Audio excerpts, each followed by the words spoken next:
In today's video, I'm going to teach you how to host WordPress on DigitalOcean. First, open your browser and head over to digitalocean.com. Make sure you're signed in so you can create resources without interruption.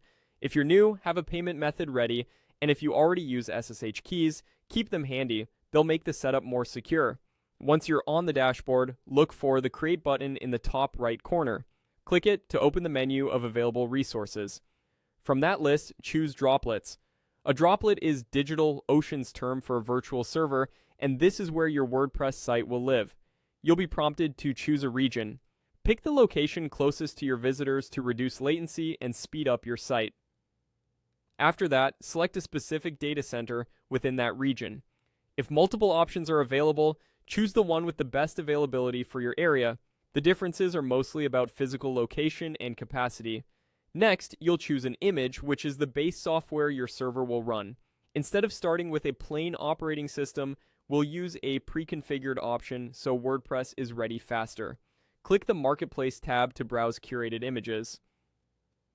In the Marketplace, look for WordPress on Ubuntu and select it.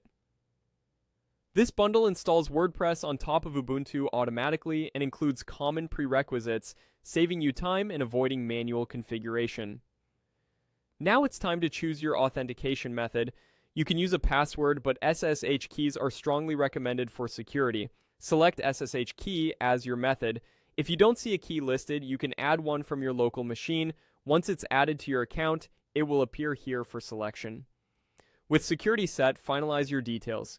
This is where you choose your droplet plan and size based on your needs and budget. For a small site, a basic plan is typically fine to start. You can also enable backups for peace of mind, turn on monitoring, add IPv6, and place the droplet in a VPC network if you use one. Give the droplet a clear host name, like something that identifies the project or domain, and add tags to keep things organized. When everything looks good, click Create Droplet. DigitalOcean will begin provisioning your server, which usually takes a minute or two. Once it's ready, you'll see a public IP address. You can use that IP to reach your site in a browser and complete the WordPress setup wizard. From there, you'll be ready to log in, customize your theme, and start publishing.